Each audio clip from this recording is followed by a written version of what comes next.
Assalamualaikum warahmatullahi wabarakatuh. Pada kesempatan kali ini, saya akan mempresentasikan tugas studi kelayakan bisnis saya, bisnis plan, di bidang makanan, yaitu model ikan tongkol.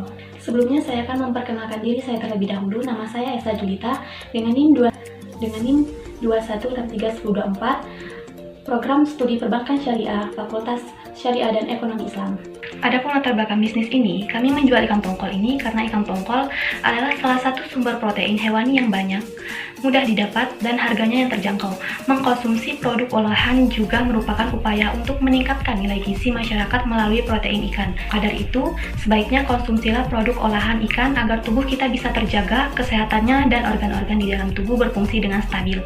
Pembuatan produk ini tidak begitu sulit karena mudah didapat dan tidak butuh terlalu banyak proses. Untuk membuat produk ini, saya membutuhkan bahan utama ikan tongkol, daging ayam, tepung, sagu, serta bahan pembantu yang terdiri dari bawang merah, bawang putih, cabai, mentimun, jahe, seledri, dan penyedap rasa, yang mana bumbu-bumbu ini sangat terkenal dengan hasil bumi Rejang Lebong.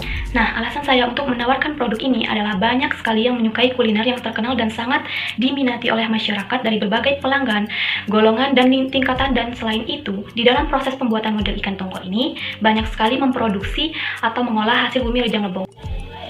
Bidang usaha. Berdasarkan penjelasan mengenai latar belakang di atas usaha tersebut, maka usaha yang akan dirintis dan diproduksi adalah usaha yang bergerak di bidang kuliner, yaitu model ikan tongkol. Yang kedua, ada visi dan misi usaha bisnis ikan tongkol.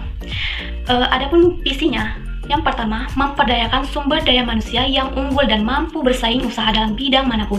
Dan yang kedua itu ada misi.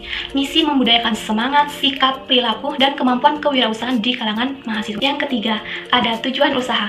Nah, di tujuan usaha ini ada 5 tujuan. Yang pertama, memenuhi tugas mata kuliah studi kelayakan bisnis. Dan yang kedua, membuat masyarakat agar bisa mengkonsumsi olahan ikan yang akan kaya nutrisi dan vitamin. Dan yang ketiga, meningkatkan kreativitas dengan cara mengolah serta memanfaatkan hasil bumi Rejang Lebong. Seperti yang kita ketahui, hasil bumi Rejang Lebong ini sangatlah banyak, seperti cabai, seledri, mentimun, dan lain sebagainya. Dan yang keempat, menciptakan hasil produktif yang kreatif untuk daya tarik pasar yang tinggi. Dan yang terakhir itu adalah mendapatkan untung dari berbisnis modal dari ikan ini. Yang keempat ada deskripsi usaha. Jenis usahanya jelas. Jenis usaha yang dikembangkan adalah inovasi makanan yang sangat disukai oleh kalangan masyarakat dan sangat cocok untuk anak milenial sekarang. Dan waktu usahanya, waktu penjualan dilakukan setiap hari, dibuka dari jam 8 sampai jam 5 sore. Dan kegunaan serta keunggulannya, ikan tongkol dan bumbu rempah-rempah hasil bumi Rejang Lebong ini yang menjadi keunggulan, kreativitas, keunikan, dan sekaligus inovasi dari bahan dasar serta ikan tongkol yang bisa menyehatkan tubuh serta sayur-sayuran yang segar dan menghasilkan rasa yang berkualitas. Yang kelima, rencana pemasaran. Nah, di rencana pemasaran ini yang harus kita lihat dan harus kita teliti, yaitu ada 3. Yang pertama, situasi persaingan. Nah, di situasi persaingan ini kita harus melihat banyaknya sosial media yang dapat digunakan secara gampang untuk mencari resep yang sama. Nah, adapun yang kedua, target konsumen. Nah, target konsumennya ini dituju untuk semua kalangan masyarakat. Dan yang ketiga, wilayah pemasaran. Untuk saat ini, wilayah pemasaran akan dilakukan di Desa Napal, tepatnya di kediaman saya sendiri dan sekitarnya, dengan tujuan selain mempromosikan produknya, juga mau mempromosikan sayur-sayuran lokasi dari bumi Rejang Lebong yang segar dan berkualitas dengan harga yang terjangkau dan nantinya akan diperluas ke daerah lainnya di Indonesia. Yang keenam, ada rencana produksi. Nah, di rencana produksi ini ada anggaran biaya produksi. Nah, biaya fixed cost-nya itu 160, yang mana yang dibilang atau dikatakan sebagai biaya fixed cost itu kami membutuhkan barang-barangnya. Nah, yang kami butuhkan barang-barangnya ini di sini cuman kompor gas itu harganya 130.000, sedangkan tabung gas itu kami membutuhkan anggaran biaya 30.000. Nah, sedangkan biaya variable cost totalnya itu 262.000, di mana yang dikatakan sebagai biaya variable cost ini bahan-bahannya yang diperlukan, anggaran biaya untuk bahan-bahannya itu sebesar 262.000. Nah, adapun yang kami butuhkan di bahan-bahannya itu yang pertama ikan tongkol.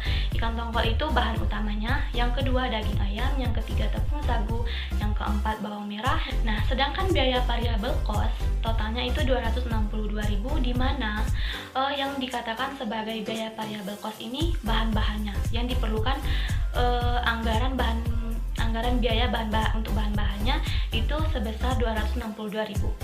Nah, adapun yang kami butuhkan di bahan-bahannya itu, yang pertama ikan tongkol. Ikan tongkol itu bahan utamanya, yang kedua daging ayam, yang ketiga tepung sagu, yang keempat bawang merah, yang kelima bawang putih, yang keenam cabai rawit, yang ketujuh mie jagung, yang ke-8 mentimun, yang ke-9 seledri, yang ke-10 jahe, 11 masako, dan 12 rasa, yang ke-13 garam, terus kecap mikado, serta saus KM. Yang ketujuh itu ada jumlah dan harga produk. Di jumlah dan harga produk itu kami bakal menjelaskan tentang pendapatan, keuntungan, total biaya produksi, dan seluruhnya. Nah, jadi di sini saya akan menjelaskan pendapatannya itu 6.000, dan yang kedua total biaya produksi dalam satu kali produksi itu 262.000, dan keuntungan. Nah, keuntungannya ini pendapatan dikurang dengan total biaya produksi, jadi 6.000 dikurang 262.000, jadi hasilnya 338.000. Nah, jadi keuntungan yang diperoleh dalam satu kali produksi itu dengan terjualnya 120 porsi model ikan tongkol dan dijual dengan harga 5.000 adalah 338.000. Baik, itulah tadi presentasi saya ucapkan terima kasih. Wassalamualaikum warahmatullahi wabarakatuh.